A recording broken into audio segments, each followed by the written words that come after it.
अप्रैल series की धमाकेदार शुरुआत, निफ्टी ने लगाई तेजी की डबल सेंचुरी। निफ्टी बैंक में सबसे ज्यादा 500 अंकों का उछाल। मिड कैप और स्मॉल कैप शेयर भी मचा रहे हैं धूम। बाजार में रिलायंस इंडस्ट्रीज ने भरा सबसे ज्यादा जोश, शेयर 3% से ज्यादा उछला। 2 मई को जियो फाइनेंशियल सर्विसेज के डिमर्जर की मंजूरी के लिए कंपनी ने बुलाई है शेयर होल्डर्स की बैठक।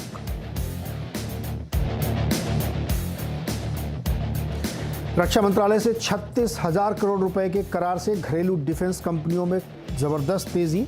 7% के उछाल के साथ एफएनओ का टॉप गेनर बना भारत इलेक्ट्रॉनिक्स। साथ ही बीडीएल और जीआरएससी में भी 4 से 5% का उछाल। चीनी के दाम 6 साल की ऊंचाई पर पहुंचने से चीनी शेयरों की बड़ी मिठास। 4% से ज्यादा उछले बलरामपुर और धामपुर, साथ ही मवाना और त्रिवेणी जैसे शेयर्स में भी चमक। और आज से सजेगा क्रिकेट का सबसे बड़ा मेला, आईपीएल 2023। चेन्नई सुपर किंग्स और मौजूदा चैंपियन गुजरात टाइटंस के बीच मुकाबले के साथ टूर्नामेंट का आगाज।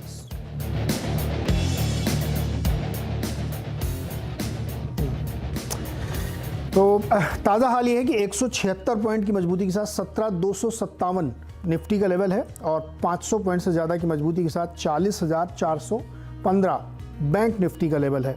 तो जैसा मैंने कहा कि एडवांस डिक्लाइन काफ़ी फेवरेबल है। 6:1 का रेशियो चल रहा है। एक गिरने वाले के सामने 6 बढ़ने वाले शेयर है। ये देखिए जो रेड और ग्रीन लाइन है, इसमें ज़बरदस्त डाइवर्जेंस है और यही डाइवर्जेंस बाजार को चाहिए भी। तो इसलिए आज चौतरफा खरीदारी, मजबूती का रुझान देखने को मिल रहा है। लेकिन 2 चीज़ें इसमें हाईलाइट करनी चाहिए। एक तो रिलायंस में बहुत बड़ी तेज़ी है, 3% की तेज़ी है और उसकी वजह से काफ़ी ज़्यादा इंडेक्स को मजबूती मिल रही, चूँकि हैवी वेट है, वेटेज ज़्यादा है इसका इंडेक्स में, इसलिए इसका कंट्रीब्यूशन काफ़ी ज़्यादा है इसमें। इसके अलावा फिर दूसरे सेक्टर्स के तमाम और स्टॉक्स जो वेटेज वाले स्टॉक हैं उनमें भी एक बढ़िया मजबूती बन रही है। आईसीआईसीआई बैंक, इन्फोसिस, एचडीएफसी, ये सब बाजार को ऊपर ले जाने में सहारा दे रहे हैं। थोड़ी सी नरमी कहाँ पे है? एफएमसीजी, बिल्कुल टिपिकल कन्वेंशनल जो मार्केट होता है कि तेज़ी के बाजार में डिफेंसिव्स में थोड़ा सा दबाव होता है, इसीलिए देखिए सन फार्मा जैसे स्टॉक में भी थोड़ा सा दबाव है, लेकिन मजबूती यानी हाई बीटा स्टॉक्स जैसे बैंक, आईटी, इन सब में एक मजबूत तेज़ी देखने को मिल रही है। तो इसमें रणनीति क्या होनी चाहिए, इसको जानकारी देने के लिए और साथ ही आपके सवालों के उत्तर देने के लिए हमारे साथ प्रकाशगौवा.com के प्रकाश गौवा है। गौवा सर नमस्कार। और आपने शुक्रवार को ये कहा था, शुक्रवार नहीं बुधवार को, हम लोग चलिए छुट्टी के बाद ऐसा लगता है सोमवार है आज, कि अगर निफ्टी जो है 17,200 के ऊपर निकल जाएगा तो ही तेजी करनी चाहिए। अब तो सर और 50 पॉइंट ऊपर निकल गया है। Well, good morning to you. ऐसा है कि निफ्टी में एक ब्रेकआउट तो मिला है और ब्रेकआउट मिला है 17,166। अब यहाँ जो रेसिस्टेंस है 17,300 पे ट्रेडिंग करना है मंडे को 17,300 के ऊपर, तब कहेंगे तो वर्स्ट से सो 17,300 एक रिएक्शन मिलता है, वहां पर रुक सकता है, लेकिन यहाँ पर रेसिस्टेंस है। और बैंक निफ्टी देखा जाए तो एक जो लेवल था 40,000 को वो पार कर लिया, वो अच्छा लगा। अब इसको जाना है 41,500, ऊपर तक जा सकता है। लगता है कि यहां से फिलहाल 41,000 तक जा सकता है, फिर 41,000 के बाद देखेंगे। फिलहाल अप मूव ऑन है और 40,000 एक बेस बन चुका, जब तक उसके ऊपर है तब तक ठीक रहता है। ओके, तो ये है इंडेक्स पे गौवा सर की राय। और बहुत सारे स्टॉक के सवाल लेके खड़े हुए लोग, फटाफट उनके जवाब लेते हैं। हमारे साथ अनुज कुमार पांडे हैं प्रयागराज से। पांडे जी बताइए क्या सवाल है। वाजपेयी जी नमस्कार। यूजुअली मैं रेगुलर व्यूअर हूँ आपका, जो है सुबह 8:30 बजे से लेकर के 7:30 से रहा था, ठीक है ना, शाम को 3:30 बजे तक। अच्छा, मेरा क्वेश्चन सर ये था कि मेरे पास टाटा स्टील के जो है वो शेयर हैं, बेसिकली जो है वो 170 रुपए की 300 शेयर हैं। ओके तो इसमें मेरा आउटलुक ये है कि मतलब मैं साल भर तक रुक सकता हूँ, 6 महीने से साल भर तक जो है। तो मुझे क्या करना चाहिए इसमें, जो है I have to hold it और क्या करना चाहिए, बिकॉज अभी 102 105 आज हुआ है जी। ओके गौवा सर, टाटा स्टील 117 पे लिया है अनुज ने और अभी 105 रुपये 10 पैसे पे चल रहा है। इनका नज़रिया तो है कि साल भर रुकेंगे आराम से, कोई दिक्कत नहीं है। तो क्या राय बनती है आपकी, रुके रहना चाहिए इसमें? बिल्कुल बिल्कुल रुकना चाहिए मेरे ख्याल से। 100 तो एक साइकोलॉजिकल सपोर्ट है टाटा स्टील में, और इनका नजरिया साल भर का है, वो अच्छा है, कंपनी अच्छी है और टेक्निकल रूप से बाउंस भी अच्छी जगह से मिला है, तो मेरे ख्याल से होल्ड करना चाहिए बिल्कुल। और 1 या 2 साल भी होल्ड करें तो ठीक ही लगता है। साइक्लिकल स्टॉक है, no doubt about it. Stock बुरा नहीं, स्टॉक अच्छा है, तो होल्ड करने लायक है, होल्ड करिए इसमें। और जिस तरीके से कैपेक्स इंडिया में चल रहा है सरकार की तरफ से, बहुत सारे मकान, दुकान, पुल, नदी, सड़क में सब ये सब बन रहे हैं ना, इसका बहुत बड़ा फर्क पड़ता है इंफ्रास्ट्रक्चर कंपनीज में, जैसे स्टील कंपनीज हैं। और बैंकिंग की जो प्रॉब्लम यूएस में चली थी वो भी ऐसा लग रहा है सेटल हो गई है। तो अगर ये सब सेटल हुआ ना और एक तेज़ी का माहौल बनेगा तो मेटल में बड़ी तेज़ी आएगी, और स्टील में इसलिए खासतौर पर क्योंकि यहाँ पे बहुत अंडर परफॉर्मेंस रहा है। तो आप होल्ड कर सकते हैं इसको साल भर के लिए, कोई दिक्कत नहीं है इसमें। अगला सवाल है आनंद वशिष्ठ का, गाजियाबाद से हमारे साथ जुड़े हैं। आनंद जी नमस्कार, बताइए क्या सवाल है। नमस्कार जी, नमस्कार। गवा जी को भी नमस्कार। सर मेरा सवाल है डीसीएक्स सिस्टम पर। मेरे पास 180 शेयर है 216 के रेट पर, मैंने 2 साल के नजरिए से लिया है। क्या मैं इसमें ऐड कर सकता हूँ और फर्दर? गावा सर ये तो बहुत नीचे चला गया है।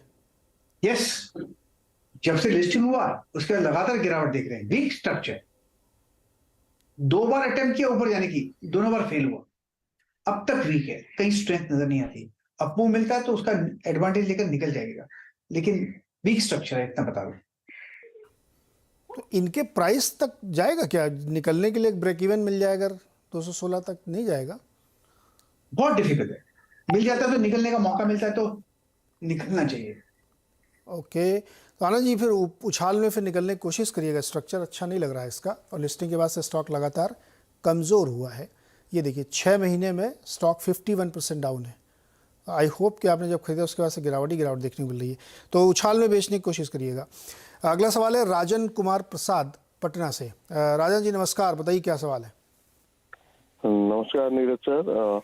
पहले तो मैं बहुत बड़ा फैन हूँ आपका जो सहजता और जितनी लाइट मोड में आप अच्छे सीरियस टॉपिक पे भी इतने अच्छे आप करते हैं, और देख के काफी अच्छा लगता है। और मैं फ्राइडे का जो 8 बजे का शो कभी मिस नहीं करता हूँ सर।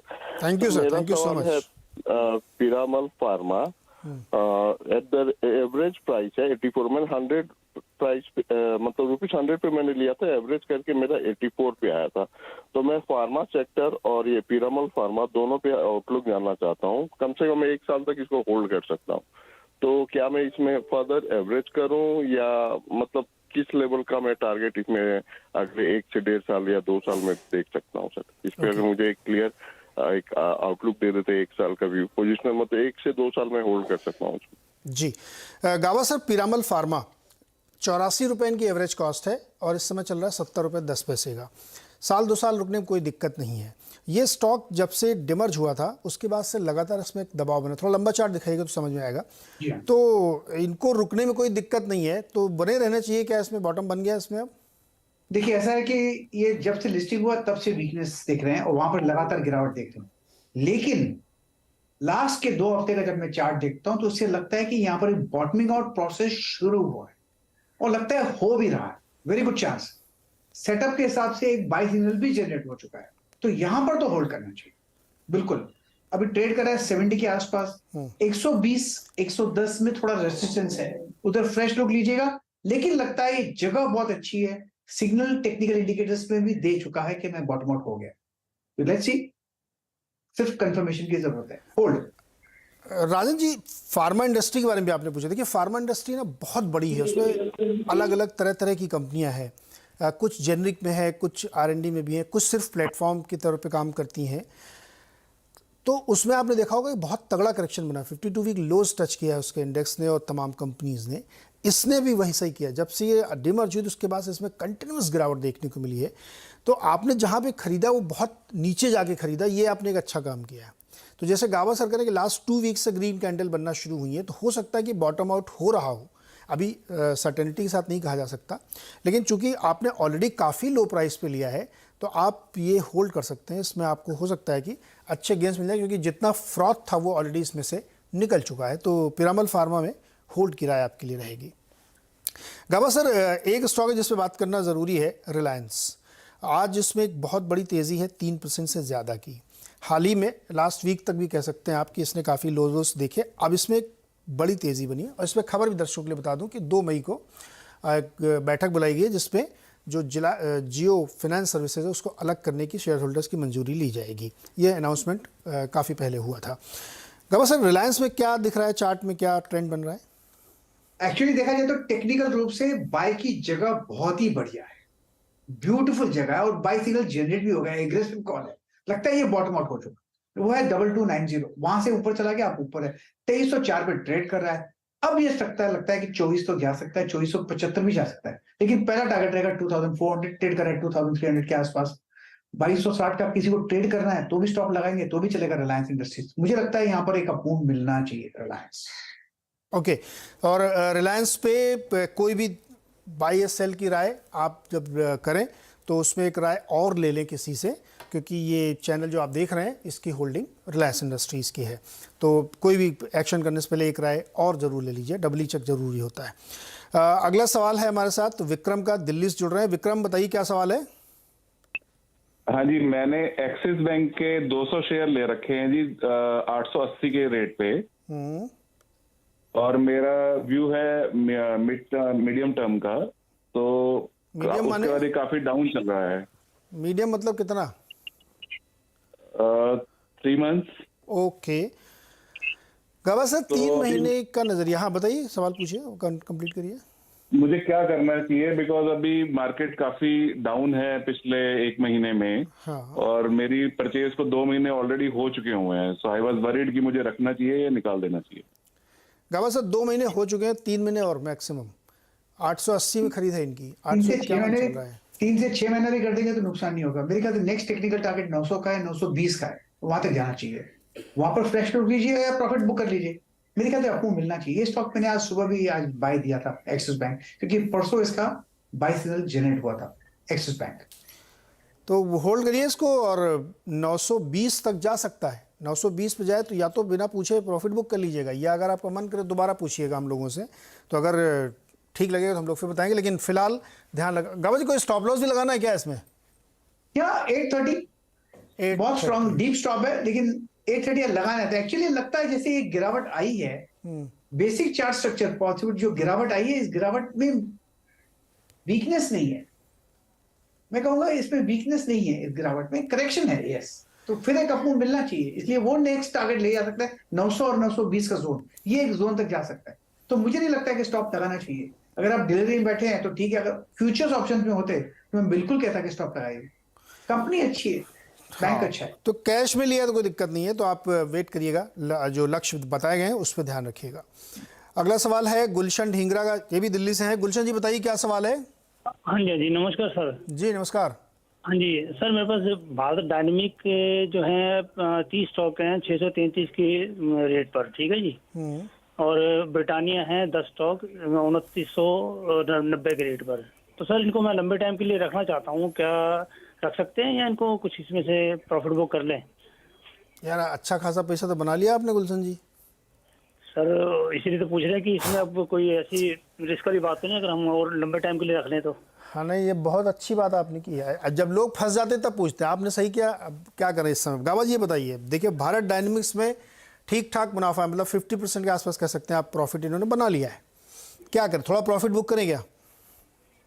50% बना लिया है, थोड़ा प्रॉफिट बुक करें तो ठीक है। लेकिन आज सुबह हमने ये स्टॉक डिस्कस किया था, मैंने कहा कि एक बार 1000 कंसोलिडेशन हुआ है, यहाँ पर बेसिक चार्ट स्ट्रक्चर पॉजिटिव है, और एक बार 1000 के बाहर चला जाएगा तो 1360 भी आ सकता है। ये आज सुबह की बात की है। तो मुझे स्ट्रक्चरली एक ब्रेकआउट मिला है, लग रहा है, तो वेट करें। होल्ड कीजिए। अगर स्टॉप लगाना है तो 980 का स्टॉप लगाइए, 980 का, और फिर होल्ड करते रहिए। अगर टर्न होता है तो बुक प्रॉफिट, लेकिन ये स्टॉक लॉन्ग टर्म के लिए अच्छा लगता है मुझे। वेट करिए, 980 का स्टॉप लॉस लगाइए गुलशन जी। और आज सुबह ही हम लोगों ने काफ़ी विस्तार में डिस्कस किया कि डिफेंस सेक्टर के लिए सरकार ने बहुत सारे कॉन्ट्रैक्ट किए हैं, उनको सप्लाईज के, इंडियन फोर्सेस को, अलग अलग कंपनियों के अलग अलग हज़ारों करोड़ के कॉन्ट्रैक्ट हैं। तो ये सेक्टर बहुत हॉट है, तो आप इसमें ट्रेलिंग स्टॉप लॉस लगाइए और बने रहिए, जब और चलने दीजिए। चल रहा है तो फिर विनिंग ट्रेड को क्यों छोड़ने का। गावा सर, एक और इन्होंने विनिंग ट्रेड ले रखा है, ब्रिटानिया 2990 पर। कौन सा? ब्रिटानिया। ओ, ब्रिटानिया तो सेफ स्टॉक है, लो बीटा स्टॉक, लेकिन सेफ स्टॉक है ब्रिटानिया इंडस्ट्रीज। इसका चार्ट स्ट्रक्चर बढ़िया है, शॉर्ट टर्म में थोड़ी वीकनेस मिलती है, वो मौका होता है खरीदने का, और होल्ड कीजिए लॉन्ग टर्म के लिए। मेरे ब्रिटानिया में लगता है लो लेवल सब 4200 में स्ट्रॉन्ग सपोर्ट जोन है, अब वो मिलना चाहिए, होल्ड। गुलशन जी, ब्रिटानिया पर्टिकुलर तो मुझे नहीं पता, लेकिन एफएमसीजी सेक्टर में बड़े गौर से देखता हूँ, इसमें बहुत अच्छे लेवल पे आपने एंट्री ली है, तो ब्रिटानिया में तो बहुत अच्छा स्टॉक है, होल्ड करना चाहिए। गावा सर की भी यही सलाह है टेक्निकली। तो 2990 का जो भाव है बहुत ही अच्छे लेवल पे आपने लिया था, तो उसको पकड़े रहिए, क्या दिक्कत, दोनों स्टॉक बढ़िया हैं आपके।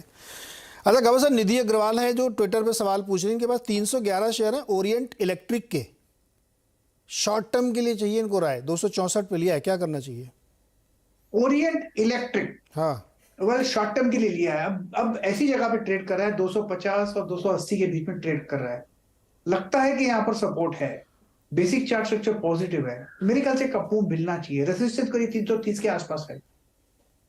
वॉल्यूम, अरे गावा सर का लिंक फंस गया तो खैर, लेकिन गावा सर की राय तो मिली। गावा सर दोबारा जोड़िएगा तो फिर बताइएगा, उससे राय लेंगे। एक और सवाल रविंदर पाल सिंह जी पूछ रहे हैं, वो भी मैं पूछूंगा गावा सर से। टाटा पावर के 600 शेयर उन्होंने ले रखे हैं 248.90 पर। गावा सर जुड़े क्या?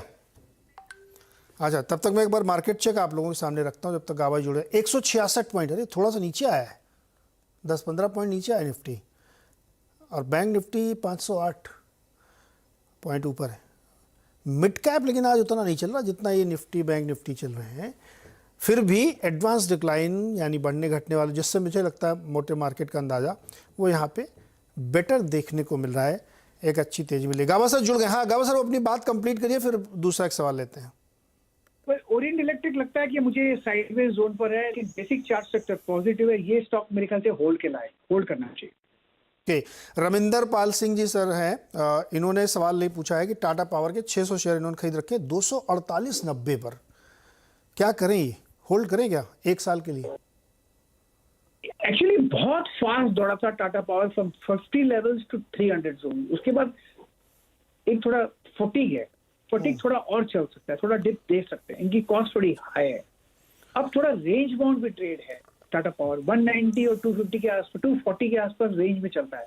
अगर यहाँ से बाउंस मिलता है तो अपर एंड ऑफ द रेंज चला जाएगा, वहां पर प्रॉफिट बुक करना चाहिए, एग्जिट करना चाहिए। इस अपू का एडवांटेज लेकर निकल जाना चाहिए। लेने की जगह अलग होती है टाटा पावर की।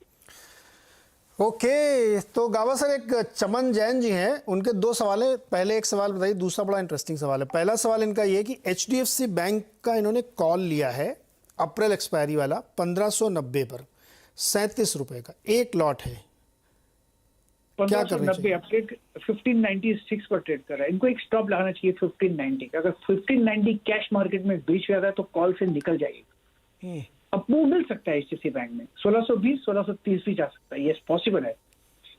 इस बार लगता है कि काफी हॉलीडेज हैं, इसलिए थोड़ा डिके हो सकता है टाइम प्राइस, तो थोड़ी दिक्कत आ सकती है। इस मोमेंटम का एडवांटेज लेकर जरूर निकल जाएगा। ओके, अच्छा दूसरी बात इन्होंने सर केवल बात बताई है आपके लिए। उन्होंने कहा कि गाबा सर को ये बता दीजिएगा कि इंडसइंड बैंक इनके पास रखा हुआ है 800 शेयर 480 और बेचेंगे नहीं है। अब बेचेंगे नहीं तो बहुत अच्छा है, मेरे फैमिली में आ गए, मैं भी नहीं बेचने वाला। मतलब इन्होंने बताया कि देखिए इतना अच्छा ट्रेड है तो ये इसको सेल नहीं करेंगे। बढ़िया स्टॉक इन्होंने ले रखा है इंडसइंड बैंक। और इस बीच जो है विदेश व्यापार नीति 2023 एग्जिम पॉलिसी का ऐलान हो रहा है और ड्राफ्ट जारी कर दिया गया है। एग्जिम पॉलिसी में ये होता है कि एक्सपोर्ट इंपोर्ट के जो नियम कायदे हैं उसमें थोड़ी बहुत ट्वीकिंग है। तो टेक्सटाइल शेयर बहुत रडार पे रहते हैं, केमिकल शेयर्स बहुत रडार पे रहते हैं कि उनके लिए क्या नई चीज़ें निकल के आ रही। तो ये पॉलिसी जो है लॉन्ग टर्म के लिए इसमें बहुत सारे ऐलान होते हैं। तो काफ़ी लोगों की नज़रें रहती हैं कि किस किस तरीके की छूट मिल रही है या किस तरीके की ड्यूटी को इनको रिवाइज करके मिलेगी या किस तरीके के इन्होंने जो पहले पे कर रखा उसको मिलेगा। बहुत सारी चेंजेस इसमें होते हैं जो एक्सपोर्ट इंपोर्ट पॉलिसी को एड्रेस करता है ये पूरा मैटर। तो जो कॉमर्स मिनिस्टर हैं पीयूष गोयल जी वो इसका ऐलान कर रहे हैं। तो अगर किसकी कुछ बड़ी हाइलाइट्स आती हैं, कोई नई चीज़ आती है तो वो आपके सामने मैं ज़रूर इसमें रखूँगा। तो मैंने 2-3-4 सवाल अपने ट्विटर से भी लिए हैं, HDFC बैंक का हमने पूछ लिया है। एक कॉलर ले लेते हैं, हमारे पास एक दर्शक जुड़ रहे हैं संजय जी हिसार से। संजय जी पूछिए क्या सवाल है आपका। नमस्कार सर जी। जी तो जी मेरे पास दीपक फर्टिलाइजर है 1201 शेयर 505 रुपये की परचेज पे, मेरे को क्या करना चाहिए? 1 साल का रिव्यू है। इसके अलावा 250 शेयर ग्लैंड फार्मा है 1310 के भाव पे, उसका भी 1 साल का रिव्यू है। गाँव से दीपक फर्टिलाइजर 805 के प्राइस पे, काफी ऊपर लिया था इन्होंने। 805 काफी बहुत महंगा लिया है, लेकिन ये स्टॉक अभी ऐसी जगह पर है, यहाँ पर डबल बॉटम हुआ है, तो पॉसिबल है कि यहाँ से एक अप मूव मिलना चाहिए। अगर ऐसा कुछ होता है, संभल जाता है, तो 660 में एक पहला रेजिस्टेंस आएगा, वो बात कर लेगा तो हायर जोन देखेंगे। फिलहाल तो होल्ड कीजिए, ये जगह लॉस बुक करने के लिए नहीं है दीपक फर्टिलाइजर। ओके, अच्छा गावा साहब, ग्लैंड फार्मा भी इनके पास है 1300 रुपए वाला। हाँ, ग्लैंड फार्मा का चार्ट में निकाल लेता हूँ। ग्लैंड फार्मा यस मिल गया। ये स्ट्रक्चर वीक है बिल्कुल, मेरे ख्याल से शायद यहाँ पर एक सपोर्ट मिल जाए लोअर लेवल्स में, क्योंकि डबल बॉटम बना है टेक्निकल रूप से। अगर बन जाता है तो ठीक है, फिर 1400 जा सकता है। इनकी कॉस्ट क्या है ग्लैंड फार्मा की? ओके, तो ये ग्लैंड फार्मा एक्चुअली 1300 के आसपास इन्होंने लिया है ना संजय जी ने, और वो अब मुझे ध्यान ही, ये 2,500 रुपये का होता रहता था, वो करेक्शन होकर के यहाँ पे आया है, तो इन्होंने नीचे पकड़ने की कोशिश की है। देखते क्या तस्वीर बनती है। क्विकली एक सवाल और ले लेंगे गावा सर आपसे। मानिल अरोड़ा हमारे साथ नोएडा जुड़ रहे हैं। मानिल जी बताइए फटाफट, क्या सवाल है? नमस्कार जी, मेरा सवाल जमुना ऑटो पे है। मैंने 100 शेयर्स लिए 124.30 पे, बट ये काफी टाइम से 100 से 104 के बीच में है, तो क्या मैं और लूं या मैं वेट कर सकता हूं 2 साल तक?